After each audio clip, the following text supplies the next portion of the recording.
Welcome back, everybody, to another Deep Dive. I'm Shane. And I'm Erica. And we are diving into Kecia's tour life blog today. Yeah. And specifically, her first concert experience of 2025. No, very exciting. She saw the one and only Najee Yes. at the Ludlow Garage in Cincinnati, Ohio. Awesome. So, Erica, what can you tell us about this venue? It seems like a pretty iconic spot. Yeah. The Ludlow Garage is really cool. It actually has a very vibrant history. Oh. Dating back to the late 1960s. Wow. Yeah. It started as this rock and roll haven and hosted some legendary names like Janis Joplin. No kidding. The Allman Brothers Band. Wow, that's quite the lineup right out of the gate. Right. Yeah, and then it went through some transformations over the years. It closed down, reopened, spent some time as a disco. Wait a minute, hold on, a disco. Yeah. I'm having trouble picturing that in the same space that once held Janis Joplin. I know it's a wild ride, but thankfully it eventually circled back to its live music roots. Good. And Kecia describes it as having this really cozy atmosphere, which I think makes it even more special for a concert like this. I can see that, yeah, it adds a certain intimacy to the experience, especially since Kecia has such a close connection with Najee. Right. She even refers to him as her big brother in the blog post. Yes, she does. She talks about their friendship and how it spans back years. Okay. And you can really feel that warmth and familiarity in her writing, which I think adds another layer of enjoyment to the concert experience as a whole. Absolutely. It's like being a part of an inside joke or a shared history. Right. With that personal connection and the unique venue. I am dying to know about the music itself. So did Najee deliver. He absolutely did. Kecia highlights some of his classic hits like Gina, Tokyo Blue, and Betcha Don't Know. Nice. And these are songs that really showcase his signature sound. Okay, for someone who's maybe only heard Gina in passing, how would you describe Najee's style? So I would say imagine smooth jazz, Okay. infused with this warm, soulful R&B vibe. Yep. Gina is like this sonic hug. You know the kind of music you put on to unwind after a long day? Yeah, It's just pure relaxation with a touch of romance. I like it. Yeah. What about the other songs that you mentioned? Do they follow a similar vein? So they each have their own distinct flavor, but they all embody that core Najee smoothness. Okay. Tokyo Blue is a little more upbeat, maybe a touch funkier, but it still retains that mellow, sophisticated feel. Okay. And Betcha Don't Know has this infectious bass line that just makes you want to move. I like it. Yeah. So we have that smooth jazz, the R&B vibes. Did Najee throw any curveballs into the set list? Kecia mentioned a reimagined track, which piqued my interest. He did. Okay. She specifically mentions a reimagined version of Noah's Ark, which is a track from his very first album. Wow. Released back in 1987. Okay, so that's a deep cut. Yes, very much so. I love it when artists revisit their earlier work and give it a fresh perspective. Me too. What do we know about this reimagined version? Did Kecia give any details? She keeps it a little mysterious, unfortunately. Doesn't go into specifics, but I'm picturing a new arrangement, maybe a different tempo, perhaps, incorporating some new instruments. Oh, okay. It's definitely one of those moments that makes you wish you were there I bet. to experience it live. Yeah, for sure. It speaks to Najee's artistry and his willingness to experiment even with well-loved classics. Definitely. So we've got the smooth jazz, the reimagined track. Anything else that stood out in the set list? I have a feeling we're just scratching the surface here. Yeah, there's more. Okay. Kecia mentions a couple of covers that caught my eye, Ooh. and they take us in a slightly different direction. Here's where it gets really interesting. Exactly.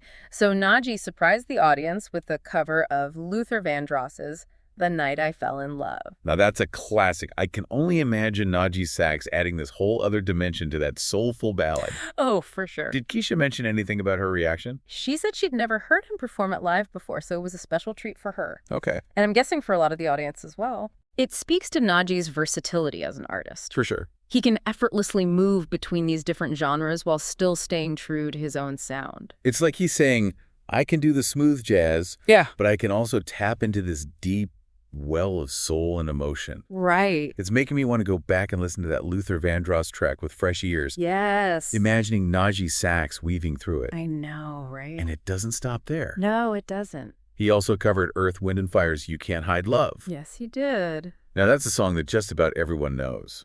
I bet it was incredible with Najee's sax bringing that extra layer of soulfulness to it. Oh, I bet.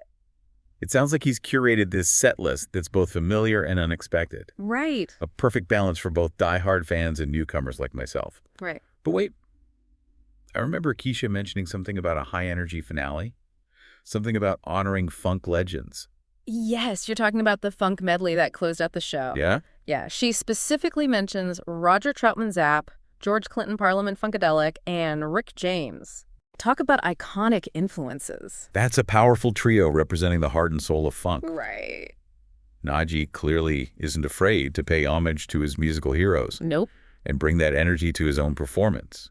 It makes you wonder how he transitioned from those smooth, soulful vibes to a full-blown funk explosion. Right. It's like this musical journey Yeah. that takes you through all these different moods and genres. For sure. And I'm betting that medley had the entire audience on their feet. I can practically hear it now. Mm-hmm. So we've got the smooth jazz, the soulful covers, a reimagined classic, and a funktastic finale.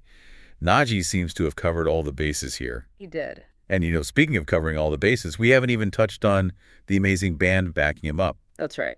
Kecia gave a shout-out to the entire band in her blog post, and I'm curious to learn more about them and how they contribute to Najee's sound, but I'm eager to learn more about them. Yeah. I mean, to pull off a set list that diverse from smooth jazz to full-on funk, you need some seriously skilled musicians. Oh, absolutely. So let's start with the rhythm section. Kecia mentions Daniel D.P. Powell on drums. D.P. Levitt already sounds like a powerhouse. Yeah, like I'm picturing him bringing that driving energy, especially for those funkier numbers, and holding down the groove on bass is Blair Prince Bryant.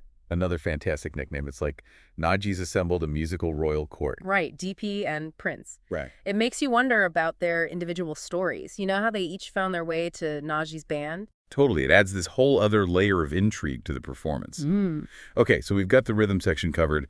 Who else is in this musical dream team? Well, on guitar, we have Kevin Robinson adding those melodic layers and textures to Najee's signature sound. And get this, on keyboards, there are not one, but TWO talented musicians. 2 keyboardists. That's unusual. Yeah. I'm already imagining the sonic possibility. Right. Kecia lists Christian Swan and Mark Harris II.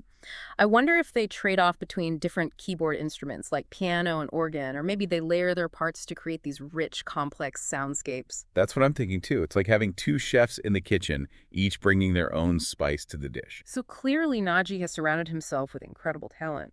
But what about the audience? Did Kecia describe the overall vibe at the Ludlow Garage? She did remember how we talked about that cozy atmosphere. Well, it sounds like that intimacy really amplified the connection between Najee and his fans.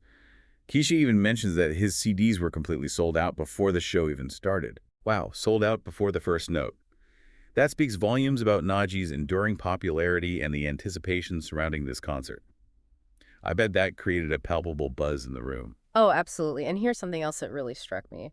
Even after that high-energy performance, Najee and the band took the time to meet fans afterward. Really?